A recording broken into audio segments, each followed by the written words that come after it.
No mundo atual, não há dúvidas de que a análise de dados é essencial para a tomada de decisões. Empresas que utilizam dados de forma estratégica antecipam tendências, otimizam operações e oferecem experiências personalizadas aos seus clientes. Entender e aplicar a análise de dados não é mais uma opção, mas uma necessidade para se destacar no mercado, principalmente para você que lida com o varejo. Eu sou Daniel Sakamoto e hoje vamos compreender um pouco mais sobre como a análise de dados é importante para o nosso segmento e como ela pode transformar o seu negócio. Gostou do tema? Então se prepare porque o episódio já vai começar. Varejo SA Podcast, episódio 176. Por que a análise de dados é importante para o varejo?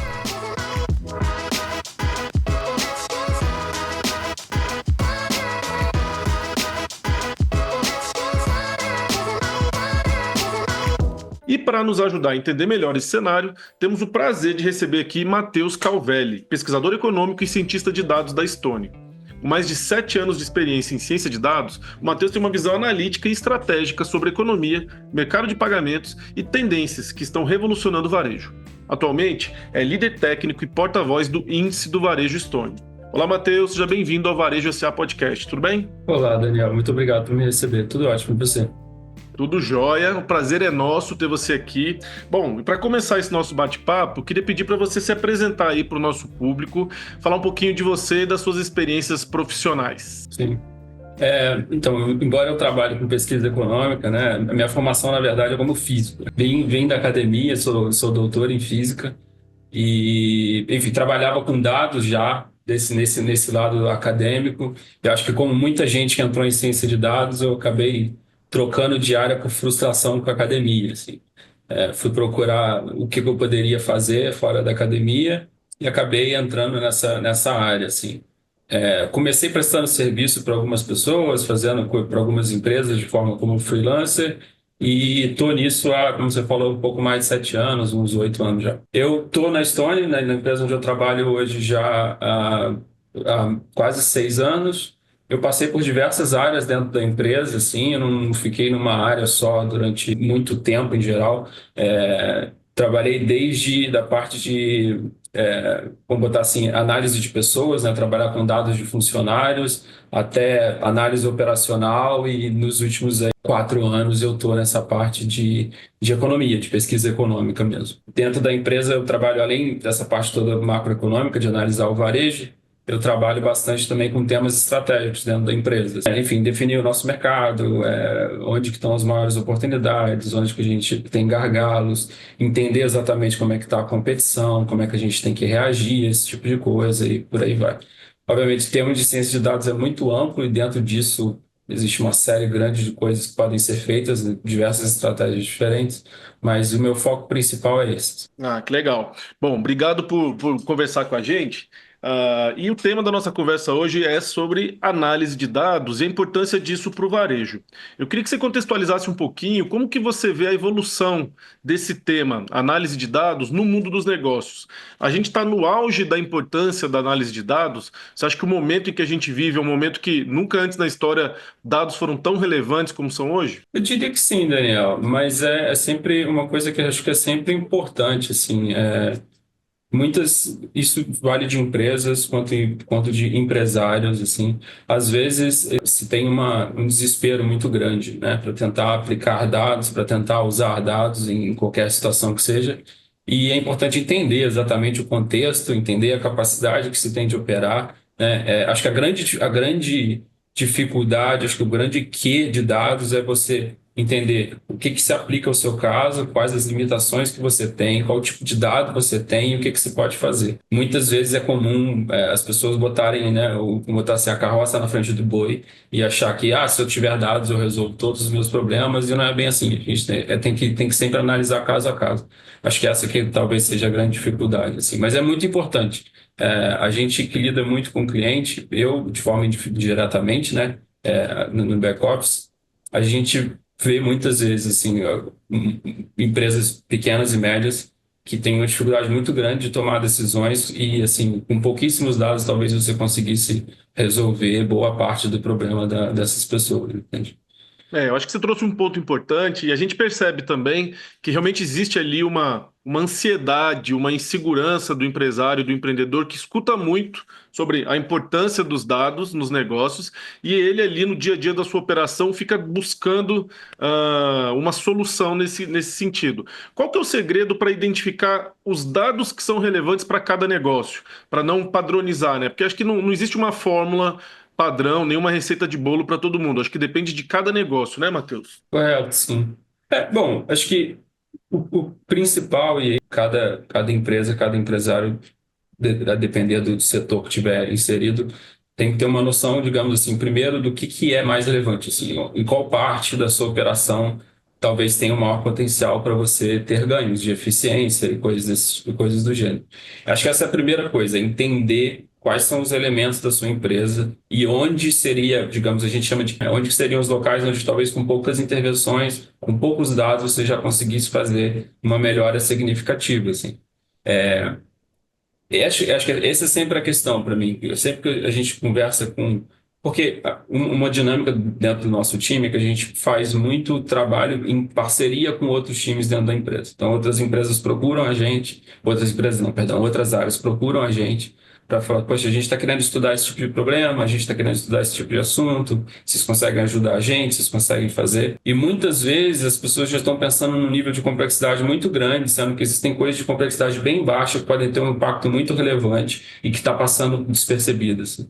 Então, acho que o primeiro ponto é foco. Essa é a primeira coisa, saber o que focar, o que é relevante e o que você consegue resolver e ter ganho, digamos assim, pouco custo ou pouco investimento. Isso eu não estou falando necessariamente de dinheiro, mas de tempo, de atenção também, entendeu? Acho que essa é a primeira questão. Você falou aí de alguns dados que às vezes não são complexos, mas que são muitas vezes relevantes para a operação, alguns dados básicos. Você consegue dar alguns exemplos aí para quem está nos ouvindo, entender o que seriam dados básicos que têm um potencial transformador? Sim, acho que um exemplo, assim, você falou, né, do IVS, o Índice do Varejo de Stone, acho que uma das coisas, né, o índice em si, a gente está sempre analisando as variações. Variação de ano contra ano, de mês contra mês e tudo mais. Mas o índice em si, ele te dá uma noção, ele basicamente é a sazonalidade do negócio, certo? Assim, eu vendo mais em janeiro do que em fevereiro, tipicamente, eu vendo mais em fevereiro do que em abril, né? Então, assim, tem uma coisa que a gente vê com bastante recorrência é pequeno e médio empreendedor não ter uma noção real da sazonalidade do negócio dele. Ele entende, por exemplo, que dezembro eu vendo muito, então eu vendo, sei lá, 10, 15% do meu volume no ano. Ele entende, sei lá, que janeiro é ruim, é um mês ruim. Mas a sazonalidade do ano inteiro, às vezes, ele não compreende muito bem. E, obviamente, dentro de uma empresa, especialmente se você estiver numa empresa que está crescendo, que teve um ano bom e o ano seguinte é melhor e não sei o quê, fica mais difícil de você diferenciar o que é sazonalidade do negócio do seu setor ou da sua cidade versus o que é uma decisão operacional sua, entendeu? É o fato de você estar crescendo, de você estar fazendo o negócio da forma como é. Ter, acho que, entendimento da sazonalidade do seu setor é uma vantagem enorme, assim, porque um dos maiores custos que o varejo tem é estoque, é capital de giro, assim. Se você entende sazonalidade do seu setor, você evita de ter um estoque enorme desnecessariamente, você evita de, às vezes, se alavancar desnecessariamente, entendeu? Você evita, talvez, vou pegar um empréstimo sem entender que no seu setor os 3 piores meses são os próximos que estão vindo à sua frente, sabe? Então, assim, isso é uma coisa que a gente tem público, isso é aberto e que, assim, acho que tem um potencial grande para ajudar a maioria dos setores e a maioria das pessoas de comércio. E muita gente não entende mesmo, assim, não tem essa noção. Eu acho que foi um excelente exemplo essa questão do real entendimento da sazonalidade de cada negócio tem vários impactos relevantes, né? Você falou bem do controle de estoque, capital de giro, a necessidade de buscar crédito. Então, acho que para quem está nos ouvindo aí, para o empresário, esse é um dado que está no seu controle, você analisar muito bem as suas vendas, para que você consiga executar de maneira bem estratégica o seu planejamento de compras, de aquisição, por exemplo. A gente fala que no varejo o segredo às vezes está muito mais nas compras do que na venda, né? Se você compra certo, consegue negociar a quantidade, consegue negociar prazos de pagamento, eu acho que talvez essa sazonalidade vai te ajudar muito. Acho que o Matheus trouxe aí um bom exemplo. E o Matheus ele já mencionou aí a questão do índice do Varejo Stone. Explica para gente o que é, de onde surgiu, entra um pouquinho mais em detalhe para quem está nos ouvindo poder conhecer um pouco melhor esse material que é tão importante para o varejo nacional. Claro. Então vamos lá. Assim, esse time de pesquisa econômica que a gente tem hoje, ele, de certa forma, ele surgiu durante a pandemia. E uma das coisas que a gente começou a fazer na época era o seguinte: isso eu particularmente estava pensando assim, como que o mercado está mudando, como o comportamento está mudando, como que essa pandemia toda está afetando a evolução da empresa, a evolução da economia, todos esses assuntos. Quando a gente se debruçou sobre esse assunto, a primeira coisa que a gente notou era uma dificuldade de ter dado público, né? Dado que a gente pudesse consultar, que a gente pudesse analisar dentro de coisa. O IBGE produz muita coisa muito boa, só que, obviamente, tem 2 meses de atraso. E, cara, os primeiros 15 dias você já queria saber o que estava acontecendo durante a pandemia. Então, a gente criou diversas métricas dentro da empresa, dentro do time, para poder acompanhar essas coisas, fizemos diversos estudos. E isso virou uma coisa recorrente durante o ano de 2020 inteiro. Chegando no final do ano, mais ou menos, quando a coisa estava começando, a gente já entendia bem o que era aquilo, né? A gente já tinha, acho que um percurso, uma trajetória mais ou menos desenhada de para onde que ia, como que essa situação toda ia provavelmente terminar. Então a gente olhamos para dentro e falamos assim, olha, é um absurdo não ter dados mais imediatos para isso, públicos. A gente deveria fazer. E isso ficou parado por um tempo. Era uma ideia, assim, vamos fazer, vamos tentar fazer isso um dia. Final de 2021, mais ou menos ali setembro, outubro, eu me debrucei sobre o assunto e a gente desenvolveu o índice, assim. Então, o índice tem algumas propostas, né? Primeiro, acho que é um diferencial importante. Ele é construído com os dados dos nossos clientes. Os nossos clientes são essencialmente pequenos e médios empresários. Os dados do IBGE, ótimos, maravilhosos, a metodologia deles é incrível, só que ele acaba pegando muito mais uma seção de médias e grandes empresas comparados com o nosso. O diferencial, uma das diferenças é que uma empresa, para ser considerada pelo IBGE, tem que ter pelo menos 50 funcionários. A gente não tem essa limitação, né? Então, existe a gente acredita muito que o nosso índice está bem mais próximo, talvez, digamos, da realidade do pequeno e médio empresário do que, por exemplo, o IBGE. E tem essa vantagem de que a gente lança esse índice com apenas 15 dias, no máximo 15 dias de atraso. Então, fechou o mês, no máximo na segunda quinzena, a gente está publicando ele. E aí a gente acompanha o comércio, né? A gente acompanha tanto os índices, a gente recria os índices do IBGE com uma metodologia, não é a mesma do IBGE, é uma metodologia nossa, para a nossa realidade, com os dados que a gente tem. E a gente acompanha 8 setores diferentes do comércio, a gente acompanha tanto a parte digital, né, de venda de comércio digital, quanto de comércio físico. E a gente tem publicado esse relatório já agora há mais de 2 anos, né? Sempre com uma linguagem muito voltada para o empreendedor, para ser rápido, direto ao ponto e para ajudar ele a entender o que esses dados querem dizer, assim, porque é muito comum você ver na mídia ou qualquer análise que você tentar tirar a conclusão do número do último mês, assim, e não é assim. Você precisa estar sempre olhando uma tendência, como é que estão os últimos 3, 4 meses, como é que isso conversa com dados macroeconômicos. Então, assim, a gente tenta juntar tudo isso num pacote, assim, simples de entender, fácil, entendeu? Que é publicado com a mesma frequência todos os meses para ajudar o empreendedor e pesquisadores também, qualquer pessoa que tenha interesse no tema, a entender um pouco mais desse mercado. Legal. Parabéns pelo material, um material que realmente ajuda para quem tem esse olhar estratégico sobre o desempenho do varejo brasileiro. E para quem está nos ouvindo que não conhece, o principal dado que vem nesse índice é a questão do crescimento ou não do varejo por segmento e por região. De que maneira você acha que isso deve ser utilizado e como que o empresário deve utilizar esse tipo de dado na hora de fazer as suas estratégias, Matheus? Acho que, em primeiro lugar, a leitura mais simples, mais direta de se fazer, é para você ter uma noção se poxa, se o meu mês foi ruim, será que isso é natural? Digamos assim, o meu setor inteiro foi ruim, o meu estado inteiro foi ruim, ou será que talvez eu seja alguma coisa, alguma decisão que eu tomei? É importante você separar essas coisas, né? O que é efeito de decisão sua do que é mercado normal. Essa é, acho que é a primeira questão.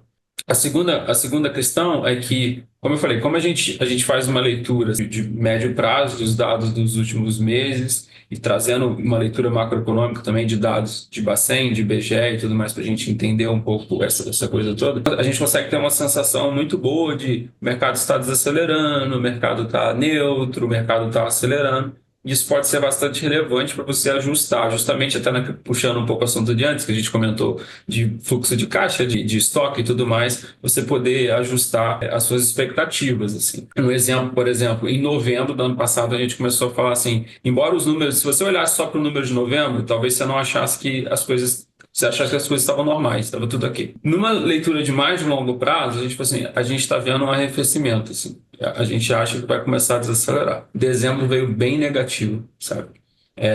Talvez, por exemplo, se o comerciante varejista estivesse acompanhando o nosso relatório, ele talvez não tivesse feito um estoque tão grande para dezembro, por exemplo, e isso teria reduzido um pouco os custos dele, né? Então, acho que é mais ou menos nessa linha, assim. Capacidade de separar o que é a realidade do seu negócio em particular versus o que é o setor como um todo, o seu estado, e essa leitura de médio e longo prazo para ter uma noção de para onde o mercado está indo e você ajustar também as suas estratégias nesse sentido. Eu concordo plenamente com isso que você passou. Inclusive, a gente acredita muito nisso, que a própria CNDL ela produz um relatório mensal chamado Panorama do Comércio, e que a nossa ideia era não especificamente produzir índices, era juntar o que o mercado já tem de indicadores e informações relevantes, e que a gente acredita que o varejista ele deve ali, pelo menos uma vez por mês, dar uma olhada nesse cenário macroeconômico. A gente traz ali no nosso relatório os dados que vem do IBGE, da pesquisa mensal do comércio, que você mesmo disse que são dados relevantes, mas eles têm ali algumas características de ser um pouco atrasado, ele demora uns 2 meses para sair efetivamente, ele leva em consideração o tamanho das empresas, mas a gente acredita que é importante para trazer para o empresário um pouco dessa noção de movimentação. A gente traz também dados de emprego, dados de taxa, evolução de taxa de juros, a gente traz alguns outros dados que a gente entende que para o empresário é importante ele olhar esse cenário para ele poder tomar suas decisões de maneira mais embasada. Como você falou, trazer perspectivas do que vem pela frente em termos econômicos ajuda muito ele a planejar o seu dia a dia. E aqui na nossa conversa a gente já abordou 2 tipos de dados de maneira geral, né? Aquele dado da empresa, o dado interno, que ele tem controle, que ele consegue tirar os relatórios e que vai ajudar ele na tomada de decisões. E a gente está falando agora mais desses dados de mercado. O quanto que você acredita que o empresário tem que conhecer e tem que se aprofundar em dados de mercado para conseguir ter ali bons insights para o seu negócio? A gente sabe que hoje em dia o empresário ele tem que jogar em todas as posições, ele tem que cuidar de todas as áreas do seu negócio, mas o quanto que você acha que ele tem que dedicar de tempo em dados macroeconômicos para que ele consiga realmente ter bons insumos para fazer suas estratégias, Matheus? Olha, Daniel, isso talvez possa soar um pouco controverso, tá? Mas eu acredito muito o seguinte: discussões econômicas, você tem primeiro muito ruído, segundo muito dado saindo o tempo todo. Eu acho que você acompanhar isso absolutamente todos os dias é geralmente contraproducente. Você tende a gerar ansiedade, tende a gerar talvez troca de decisão que já foi tomada e você quer reverter isso, às vezes acaba causando mais dor do que se você simplesmente tivesse tocado o barco como você estava fazendo. Então, assim, eu acredito que é muito mais importante você ter um relatório de qualidade, por exemplo, nosso ou de vocês, e você separar, assim, tem um dia na semana que você vai se debruçar sobre aquilo e talvez de 15 em 15 dias só, sabe? Vai parar e vai olhar sobre o que tem, uma coisa mais focada, e vai usar isso para ajustar o que você precisa. Eu acho que se você fica acompanhando isso o tempo inteiro, o risco de você confundir opinião dos outros, de um analista em específico, com a realidade, o risco de gerar ansiedade desnecessária é muito maior, entendeu?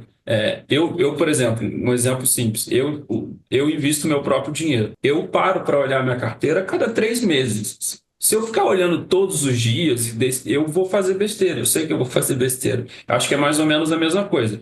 Obviamente, o dia a dia do comércio não pode trabalhar em ciclo de 3 meses. Então, assim, uma vez por semana, uma vez a cada 2 semanas, acho que talvez seja o ideal. E aí, pegar um bom relatório, focar nesse bom relatório, olhar o que o relatório está falando, ao invés de você ficar pescando coisas de diversos locais ao mesmo tempo e tentando você entender o que está acontecendo. A gente vê uma quantidade gigantesca de números e trabalha com isso o tempo todo. E mesmo assim a gente tem que parar e falar assim, tá, mas o que que é relevante? O que que tá certo? Eu estou compreendendo isso direito? A gente tem que pegar um monte de gente que entende pra caramba do assunto, discutir para ver se a gente chega nas mesmas conclusões e muitas vezes a gente não chega. Então, assim, esperar que um empresário, um comerciante consiga fazer isso lendo todos os dias é improvável. Então, assim, é melhor ter um foco, entendeu? Acho que é melhor fazer essa separação de hoje eu vou olhar para isso, esquece por um tempo e volta um tempo depois, do que ficar consumindo o tempo todo. Exatamente, exatamente. A gente acredita muito nisso também. Eu acho que esse exemplo que você trouxe, da maneira como você investe no seu dia a dia, traz bem a realidade. Não adianta o lojista, o empresário ficar olhando para dados macroeconômicos no dia a dia, as oscilações são grandes e quando você olha em períodos maiores, você vê que os movimentos é que importam, né? Os movimentos e as tendências e não aquela oscilação do dia a dia. E o empresário, a gente sabe que tem várias outras atividades para fazer, então nossa recomendação é que pelo menos uma vez por mês o empresário tire um período ali para entender de contexto macroeconômico, mas não leve isso para uma atividade diária. Ao contrário do que a gente acredita que deve ocorrer com a análise dos números, de alguns números e alguns dados da própria empresa. Vendas diárias, aquela questão de meios de pagamento, aquela questão de faturas de fornecedor. Tem alguns outros dados já, que são dados internos, que a gente acredita que mereça uma atenção, se não diária, mas pelo menos semanal, né, Matheus? Sim, absolutamente, absolutamente.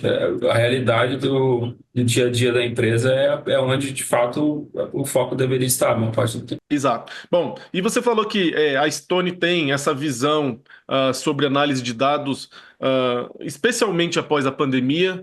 Vocês criaram aí alguns materiais e uma visão diferente do varejo. O que você acredita que o varejo efetivamente mudou após a pandemia? Já dá para a gente ter uma noção de que havia um varejo pré-pandemia e que hoje a gente está num novo momento de varejo pós-pandemia, com base nos dados, relatórios que vocês têm? Acredito que sim. Acho que a grande, digamos assim, força motriz para o varejo foi digitalização, né? Acho que eu diria assim, a pandemia. E isso vale tanto para meios de pagamento, assim, o Pix hoje é um monstro, assim, é uma coisa absurda a velocidade que cresce, em termos assim. Isso eu estou falando Pix para pagamentos, né? Eu não estou nem falando de Pix de forma geral de transferência. Pix para pagamentos é um negócio enorme. É, penetração de cartão de crédito, né? As pessoas usando cartão de crédito, cartão de débito para comprar, assim, chegou em níveis incrivelmente altos. Então, assim, a economia se digitalizou de uma forma que eu acho que não tem mais volta. E ainda está acelerando mais, porque o Pix acabou pegando uma massa da parte de pagamentos, que era dinheiro, né? Que não passava por dentro dessa parte toda digital, e transformou isso em digital, assim. Então, e continua crescendo. Assim, a expectativa é de que, eventualmente, acho que dentro do comércio, o Pix vai ser, assim, provavelmente substituir aí 95% do que era cash antes, do que era dinheiro, vai ser Pix. Então, acho que essa é uma das coisas. A segunda coisa é que existe outra parte da digitalização, que é vender online, que se desenvolveu muito, que cresceu muito também ao longo do tempo. A gente tem o nosso índice digital aqui que a gente acompanha, a evolução de venda direta, né? Aqui a gente não fala a gente fala da empresa, do comerciante que tem um site para vender, ao invés de estar falando de e-commerce ou qualquer coisa desse gênero, né? Marketplace, não? Não, marketplace não. Então seria de fato uma operação própria, né? Uma venda direta. E uma coisa que é muito interessante a gente acompanhar, o termo técnico, a gente fala que a correlação do digital e o físico tendem a ser negativos. O que isso quer dizer? Que tipicamente é muito normal, acontece com boa frequência, você tem um mês de queda do físico e um mês de alta do digital. Um mês de queda do digital e um mês de alta do físico. o que demonstra que o setor digital ele é um complementar ao físico, ele não é uma substituição, né? Então, e isso é uma dinâmica que quando a gente olha para os dados, a gente olha para o passado, a gente não via isso com tanta clareza, entendeu? Então, acho que o meio digital deixou de ser uma coisa de a grande empresa vende e passou a ser assim, é um canal a mais que complementa, que atenua essas sazonalidades, até como eu falei, né? De tipo, num determinado mês você vende mais, menos de físico, mas você vende mais no digital, isso compensa um pouco. Então, assim, acho que essa foi a grande mudança, eu diria, que a pandemia trouxe para o varejo. Assim. A gente enxerga dessa maneira também aqui nos nossos materiais, nos nossos eventos. A gente tem chamado esse período pós-pandemia do varejo de omnivarejo. A gente pegou aquela expressão do omnichannel e abriu um pouquinho mais, dizendo que a gente está num período de omnivarejo, que é um varejo realmente que tem como base um consumidor que mudou. O consumidor pós-pandemia ele tem novos hábitos, novas expectativas, e aí a consequência é que o varejo teve que aos pouquinhos ir se adaptando a essa nova realidade. E a gente sabe que nesse varejo pós-pandemia, a importância dos dados aumentou ainda mais, justamente por essas características, especialmente de transformação digital. Então, para o lojista, para o empreendedor entender os rumos do seu negócio, os rumos do mercado, os dados se tornaram cada vez mais relevantes. Qual que é o desafio para criar uma cultura baseada em dados, Matheus? Assim, não é uma coisa que é natural para todo mundo, mas é uma necessidade hoje de qualquer negócio. Você tem aí alguma dica, alguma orientação para quem deseja construir na sua empresa uma cultura mais baseada em dados? É um assunto difícil, assim, porque eu acho uma coisa que eu acredito muito, e isso vem de experiência, tá? É que qualquer solução de dados que você for propor dentro da sua empresa, qualquer uma que seja, ela tem que levar em consideração, primeiro, a capacidade técnica que você tem dentro de casa e, segundo, a cultura da sua empresa. Se você não levar em consideração, acho que esses dois fatores, é muito difícil você conseguir desenvolver qualquer coisa. Por que eu falo isso? A gente, no departamento de economia, economistas, pessoal, principalmente de um setor que a gente chama de inferência causal. O que é? A grande questão é, a gente quer medir efeito real, causa e efeito das coisas.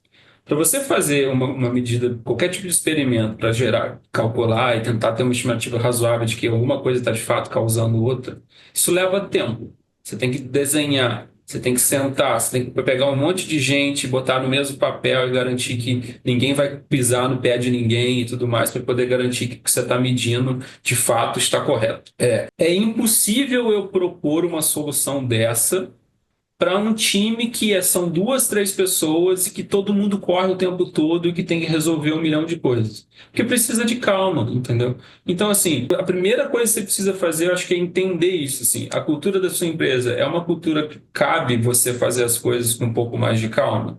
Ou você tem condição, ou você só está sempre correndo o tempo todo? Se está sempre correndo o tempo todo, a solução que você tem que arrumar tem que ser voltada mais para uma coisa que seja mais factível, rápida de resolver. Se você não ficar planejando por meses, quando daqui a 3 meses a empresa já mudou tanto que o que você começou lá atrás não serve mais nada, entendeu? Então, tem que entender isso. Qual que é a primeira capacidade técnica, qual que é a cultura dessa empresa para poder ter uma noção de qual que é o tipo de solução que vai servir para você. Acho que essa é a primeira coisa. Muitas empresas leem alguma coisa ou têm algum entendimento, já acha que, tipo assim, já imagina a solução sem ter desenhado o problema exatamente, acha que a solução, às vezes, que ele leu no jornal se aplica para o caso dele, só que não entende que, assim, olha, você não tem estrutura para ter uma solução desse jeito, entendeu? Seja por questão de cultura da sua empresa, seja por questão de capacidade técnica, seja por tempo, seja o que for. Tá? Acho que essa é a grande questão, assim, é entender essa realidade da sua empresa se você entender isso muito bem e você tiver um bom cientista de dados, ele vai conseguir sentar com você e vai conseguir desenhar. Olha, para você, eu acho que a sua solução deveria ser mais assim. Agora, se o dono da empresa não entende isso, o cientista de dados não vai conseguir descobrir, porque essa parte humana não está nos dados, certo? Você tem que ter alguém para passar. Então, acho que essa é a grande questão, assim, é entender essa realidade, digamos, humana do seu negócio, de capital humano do seu negócio, para poder definir que tipo de solução se aplica a você. Eu acho que o elemento principal dessa história é o que você falou, né? É o dono, é o CEO, muitas vezes é o gerente operacional que precisa ter essa visão da importância e relevância dos dados e que, na minha opinião, independentemente daquela rotina operacional do negócio, ele tem que achar um tempo para ter uma frequência consistente, de dedicação para análise dos dados. A gente sabe que as operações de varejo, em geral, elas são sempre assim, né? Um ciclo rápido de datas comemorativas, de períodos de pico de venda. A hora que você sai de um, você já está planejando outro, você não tem muito tempo de planejamento. Às vezes o planejamento é anual, ali naquele mês de janeiro, que é mais fraco. Mas acho que o segredo das grandes operações, não em termos de tamanho, mas daquelas que são mais eficientes, é de ter uma consistência de tempo dedicado à análise de dados no dia a dia. Arrumar uma frequência semanal, de sentar com um time mais estratégico, olhar aqueles dados e de maneira meio que forçada conseguir ter esse tempo de análise, de calma, que às vezes na operação no dia a dia não tem. Porque senão, é o que você falou, fica correndo atrás do rabo, a pessoa não vai conseguir de maneira consistente ou estratégica tirar as melhores interpretações a partir daqueles dados e, na verdade, gerou mais ansiedade ou investimento na solução errada, né? Eu acho que isso é o que acontece muito nessa pressão que o empresário sofre para estar realmente utilizando os dados, acaba investindo tempo e recurso em ferramentas ou em soluções que não são as mais adequadas. Você no dia a dia enxerga assim também, Matheus, nos clientes e nas operações que você vê, muito investimento sendo feito em lugares que talvez não fossem os melhores por conta dessa ansiedade? Ah, sim, com certeza. Acho que como eu falei, assim, muito ligada à resposta que eu dei anteriormente. As pessoas às vezes colocam muita carroça na frente dos bois e acham que vai resolver tudo com uma análise ou com uma pesquisa ou com não sei o quê. E não é assim, é um trabalho de longo prazo, né, de entender o que precisa ser feito e tudo mais. Não adianta nada se você chegar para uma empresa que produz, vamos supor assim, moto, né, e que quer correr a pista o mais rápido possível, você chegar para ela e falar assim, não, a solução para você é fazer um carro de Fórmula 1. De que adianta, assim, né? Você não consegue, ela não tem como se mover para largar a moto e produzir um carro de Fórmula 1. Então você tem que saber a realidade, tem que ser uma cultura de longo prazo, tem que fazer isso com recorrência, tem que dar relevância para as coisas, senão não gera resultado.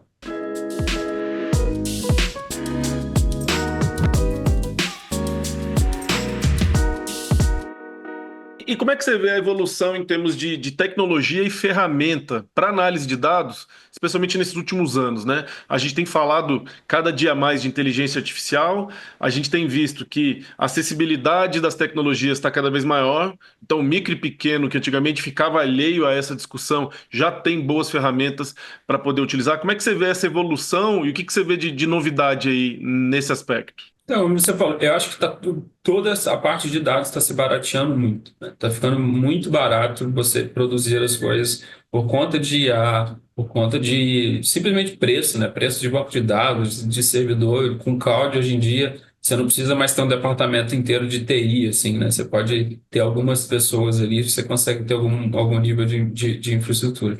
Eu acho que essa, para mim, a grande questão é o barateamento, assim. A gente está vendo algumas coisas que a gente até assusta um pouco, assim, assim, poxa, há 7 anos atrás, 8 anos atrás, eu precisaria de um júnior para fazer isso. E hoje em dia você joga no chat GPT da vida e você já tem uma noção mais ou menos. É claro, tem que ter cuidado, tem que ser alguém que tem um mínimo de conhecimento para discernir se ele está falando verdade ou não está.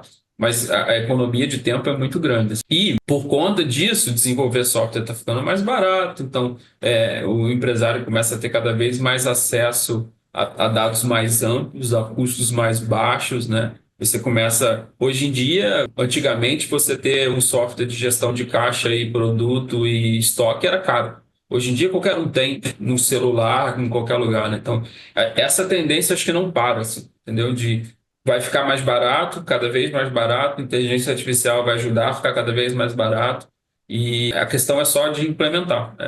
Daqui para frente prestar atenção nessas coisas, ver a partir de que momento o preço das coisas faz sentido para você e entrar nisso, assim, porque eu acho que não vai ter muito fuga. Eu acho que essa é a boa notícia para o empresário brasileiro, especialmente o micro, o pequeno e o médio, essa questão da acessibilidade. E aí o que muda realmente, o que faz a diferença no jogo é a visão que o empreendedor tem de começar a utilizar essas ferramentas. A gente sempre fala que tem que ter uma tranquilidade para começar aos poucos. Não adianta você querer acompanhar essa corrida de evolução tecnológica já partindo das ferramentas mais sofisticadas. O importante é você aos pouquinhos ir adotando e olhando. E com relação aos dados, a mesma coisa. Se você não tem uma boa gestão de dados, uma gestão mais complexa dos dados, começa com um dado, aos pouquinhos vai trazendo outros, vai trazendo essa discussão para a cultura da sua empresa, para a rotina da sua operação, que realmente eu acho que esse é o caminho. O importante é você não ficar parado, é você acompanhar essa evolução, cada um no seu ritmo e sempre de maneira personalizada. Não adianta você querer ficar pegando as soluções aplicadas em outros segmentos, trazer para o seu, achando que naturalmente vai se adaptar. Não é assim que funciona. A gente acha que é importante você olhar para outros segmentos, para você se inspirar, para você ver o que estão fazendo, mas para o seu negócio tenha essa percepção de que a personalização é fundamental. Bom, queria conversar um pouquinho aqui, antes da gente já direcionar para a parte final, queria conversar um pouquinho sobre como que você tem visto o contexto macroeconômico, o ambiente de negócios no Brasil para o varejo, com base nos relatórios que vocês produzem, Matheus. A gente sabe que a gente está num momento aí de alta de juros, que a gente está num momento de alta de inflação. Como que você vê para o varejo esse contexto aí nesse primeiro semestre de 2025? Sim, vamos lá, Daniel. Os resultados dentro do nosso índice, eu vou começar falando, depois eu vou começar a trazer um pouco de dado macroeconômico para corroborar. A gente tinha uma leitura no final de 2023 de que 2024 seria um ano bom, né? As coisas estavam todas muito bem encaminhadas, PIB crescendo e tal e tudo mais. Primeiro semestre do ano foi bem morno, assim, quase no 0 a 0, surpreendeu a gente um pouco, era uma coisa muito no 0 a 0 mesmo, tá? Aí a gente começou o segundo semestre e começou a ter um pouco de aceleração, assim, no meiozinho do ano ali, junho, maio, a coisa começou a melhorar um pouco mais. E aí a gente falou assim, poxa, talvez agora esteja vindo esse movimento. Só que na hora que a coisa começa a melhorar, você começa a ter justamente alta de Selic. Na hora que a Selic começa a subir, a gente vê, digamos assim, uma boca abrir entre setores mais sensíveis a crédito versus setores mais sensíveis à renda. Setores mais sensíveis a crédito começam a sofrer cada vez mais, principalmente o setor de imóveis eletrodomésticos e tudo mais.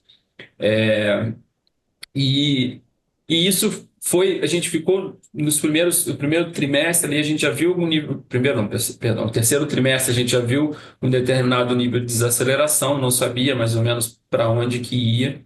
No entanto, os dados macroeconômicos começaram a ficar um pouco mais claros para o final do ano. Por quê? A dinâmica do segundo semestre foi basicamente uma dinâmica em que você tinha um mercado de trabalho muito forte, né, uma massa salarial muito grande, e isso estava puxando o consumo fortemente, versus a inadimplência continuava muito alta. A gente tem uma métrica que o Bacen produz que é muito boa, que a gente analisa sempre, que é percentual de renda das famílias comprometida com o serviço de dívida. Tá? Isso está a níveis mais altos do que os históricos pré-pandemia, está na faixa aí de 26,5%, 27%. Então, quer dizer, quase um terço da renda das famílias vai sendo inteiro para poder pagar dívida. Se a gente olha as curvas de inadimplência, elas também estão estáveis, assim, a gente não está vendo melhora. Então, vou botar aí da metade do terceiro tri para o final do ano, a grande pergunta era até que ponto o mercado de trabalho segura essa dinâmica de dívida alta. Em novembro, apesar do mês de novembro ter sido um mês relativamente positivo, assim, mais ou menos na margem, ele veio no 0 a 0, mas setembro tinha sido um mês bom, então assim, a leitura do mês talvez fosse assim, ok, a gente viu umas variações relevantes, tanto nesses números macroeconômicos quanto nos comparativos dos segmentos, que a nossa leitura foi assim, olha, eu acho que vai começar a desacelerar. Eu acho que o mercado de trabalho vai finalmente começar, digamos assim, a ceder e essa queda vai ocorrer. A gente teve um dezembro muito ruim, queda de 9,2% na variação mensal. No ano contra ano era 2% mais baixo do que do ano anterior. Então, assim, começou essa desaceleração. Janeiro veio positivo um pouquinho, mas só por conta da base de comparação muito baixa, porque dezembro, que é sazonalmente ajustada, né, a análise que a gente faz. E não mudou a nossa perspectiva de desaceleração, e o dado mais recente de dezembro veio negativo de novo, com queda de 0,9%. Então, assim, Acho que a gente tem uma dinâmica mais clara no momento, partindo de novembro em diante, de desaceleração, acho que de forma mais consistente, assim, do comércio. A gente viu, né, tem um leve aumento da taxa de desemprego em janeiro, foi de 6,2 para 6,5. Então, assim, já não é mais aquela coisa que cai todos os meses, deu uma leve subida.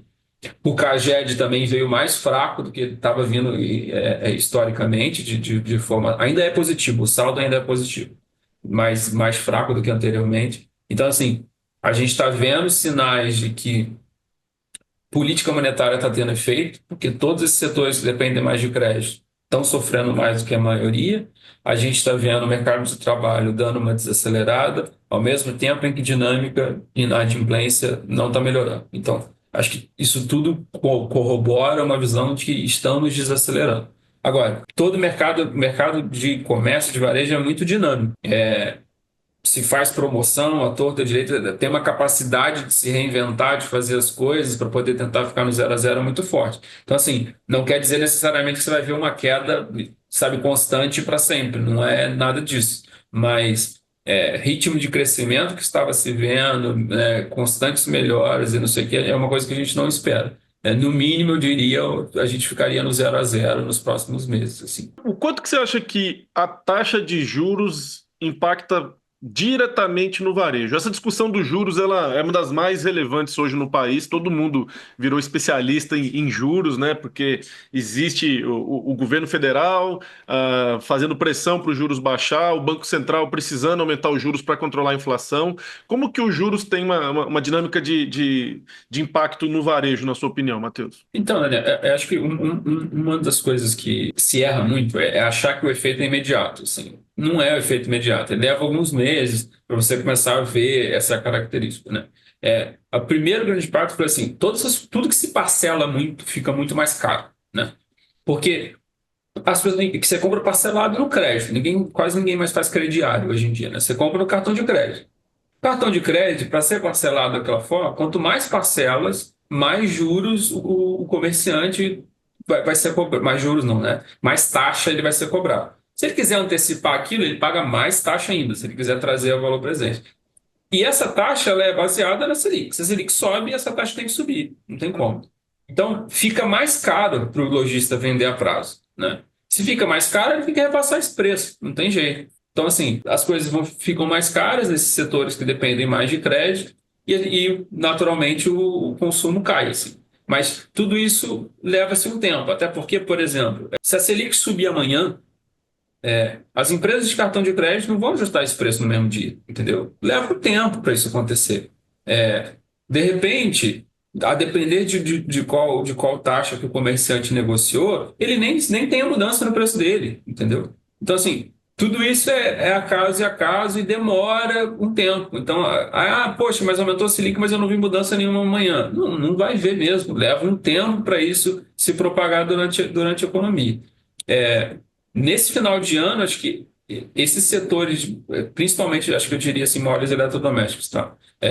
Reagiu muito rápido. Foi até surpresa para a gente. Assim, as quedas começaram a aparecer bem cedo, assim, quando começou a ter essas altas de Selic. Mas isso não quer dizer necessariamente que vai ser no mesmo ritmo daqui para frente. Mas o principal efeito é esse. Acho que o consumo dessas coisas que tipicamente são mais parceladas vão sofrer mais. Se você junta isso com o fato de que você tem inflação de alimentos e que não tem como você não comer, e esses setores tendem a sofrer ainda mais. Ou seja, cenário complicado. Eu acho que a gente precisa realmente acompanhar, mas o que a gente sempre fala aqui é que o empresário ele tem que, na verdade, olhar para a sua operação e buscar ser cada dia mais eficiente, buscar cada dia oferecer uma experiência única para o seu consumidor, porque realmente é o que depende dele, né? Não depende do empresário muito essa questão do ambiente de negócios, o que depende é ajustar suas estratégias ali no dia a dia, mas o que vale mesmo é a operação na ponta da caneta ali, fazendo as contas, cuidando das suas margens, comprando bem, vendendo a um preço que você realmente considere competitivo no mercado, porque realmente questões macroeconômicas polêmicas, a gente fica muito mais de espectador e na torcida do que efetivamente a gente consegue influenciar. Matheus, já encaminhando aqui para a parte final da nossa conversa, queria trazer mais duas últimas questões. Primeiro, o que você vê aí de tendência, de futuro, coisas que você tá vendo assim que ainda não estão presentes no nosso dia a dia, mas em breve estarão em termos de análise de dados? Você acha que vai haver alguma mudança radical no curto prazo ou simplesmente ganhando força, como tem ganhado ao longo do tempo a relevância da análise de dados nas estratégias das empresas? Assim, a IA é uma grande incógnita, né? Isso, eu acho que eu comento só para ter certeza de que foi comentado. A gente não sabe o que isso vai gerar. Assim, né? Pode revolucionar absolutamente tudo, pode não fazer nada. A gente não sabe. É provável que mude muita coisa, né? Mas eu acho que para mim a grande questão é que ao conversar com outras pessoas, conhecidos, amigos que estão em outras áreas e tudo mais, acho que para mim o que eu tenho me animado mais é que, de modo geral, o varejo brasileiro, as empresas estão ficando mais confortáveis em trabalhar com dados, estão ficando tendo mais expertise para fazer essas coisas. E a gente tem visto cada vez mais empresas que fazem isso bem se destacar absolutamente mais do que todas as outras.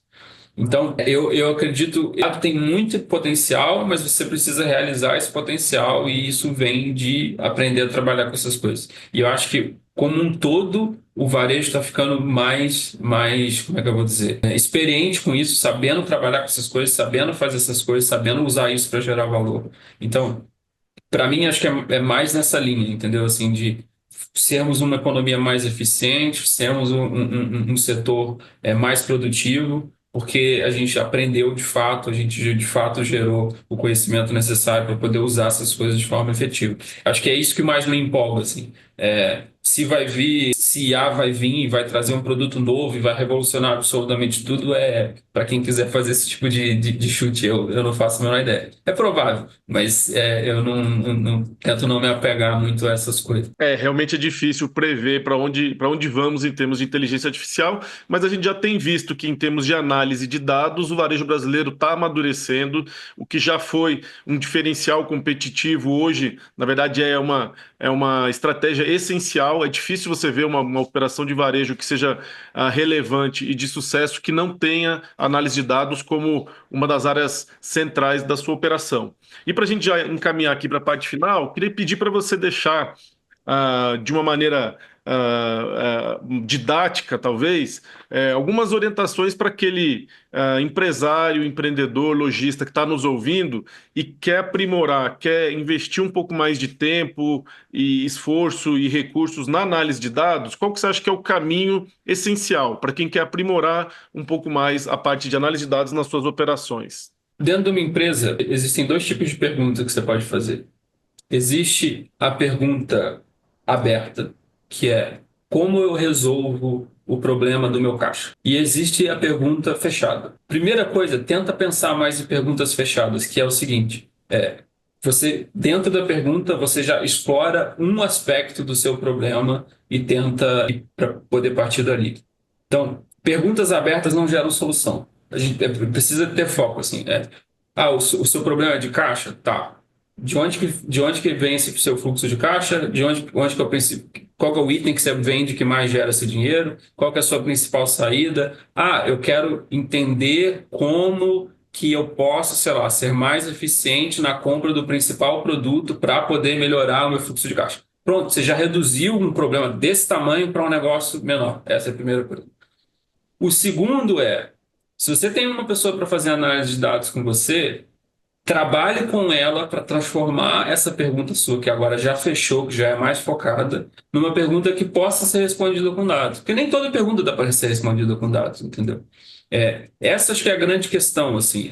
Eu vejo muita gente chegar para um analista, chegar para um cientista de dados com uma pergunta muito aberta. E se o cientista de dados não tem experiência, ou até às vezes por uma questão de comunicação mesmo, porque são áreas muito diferentes, a operacional dessa área de ciência de dados, você não consegue botar aquilo de forma que possa ser respondido, assim, porque a pergunta é muito ampla. Então, foco, acho que essa é a grande questão, foco, entendeu? Reduz o tamanho do seu problema para uma coisa pequena que seja operacionalizável, que você consiga fazer, e que seja possível de ser respondido. Tem pergunta que às vezes é de pessoas, entendeu? Não é uma pergunta que necessariamente você vai resolver com dados. Tem que separar essas coisas. Acho que essa é a grande questão. Ah, legal. Eu acho que você trouxe aí uma coisa que a gente sempre fala aqui, que muitas vezes o segredo está em fazer as perguntas certas e não necessariamente na resposta em si. A pergunta certa é a pergunta com foco, como disse o Matheus, uma pergunta específica e que você consiga ali, como o verdadeiro conhecedor do seu segmento, do seu negócio, saber a pergunta certa que você vai fazer, que hoje tem muita ferramenta que vai te ajudar a achar as melhores respostas. Acho que fica aí como reflexão final. Obrigado, Matheus, por compartilhar com a gente aí um pouco da sua experiência, do seu conhecimento. Parabéns pelo trabalho que vocês estão realizando aí na Stone com os materiais e toda a tecnologia e inovação que a Stone traz para o varejo brasileiro. Queria pedir para você deixar aí sua mensagem final e deixa também aí o caminho para quem quiser conhecer um pouco mais do índice, do trabalho que vocês estão realizando. Bom, obrigado por me receber, Daniel. Acho que foi um prazer. Bom, acho que se você jogar índice do varejo Stone no Google, você acha a nossa página, você acha as matérias, acho que é bem simples. Enfim, acho que uma mensagem final é sempre puxando um pouco aquele assunto quando você fala, como é que a gente deve acompanhar dados macroeconômicos. É importante ter uma noção, mas o seu dia a dia, o que você faz no seu dia a dia é muito mais importante para o sucesso da sua empresa do que, enfim, todas essas questões que estão girando à sua volta e que você não tem controle. Foca no que você tem controle, sabe? E lembra que, assim, sempre dá para ser melhor. Não é porque você faz uma coisa há 5 anos e nunca deu errado que é a forma mais certa de fazer ou a mais eficiente de fazer, entendeu? Acho que ter essa pulga atrás da orelha acho que dá para melhorar, tende a ser muito bom no longo prazo. Muito bem, muito bem, muito bem. Conversamos hoje com o Matheus Calvelli, pesquisador econômico e cientista de dados da Stone, e a gente fica por aqui. Se você gostou desse episódio, não deixe de curtir, de compartilhar e de se inscrever no nosso canal para ser notificado quando o próximo programa for ao ar. Na semana que vem tem mais. Um abraço e boas vendas.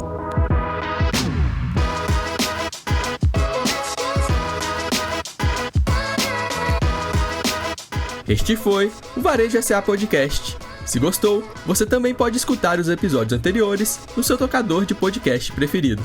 Para conferir este e outros conteúdos de interesse do setor, acesse varejosa.org.br. E lembre-se de seguir a gente nas redes sociais. O nosso @ é o Sistema CNDL.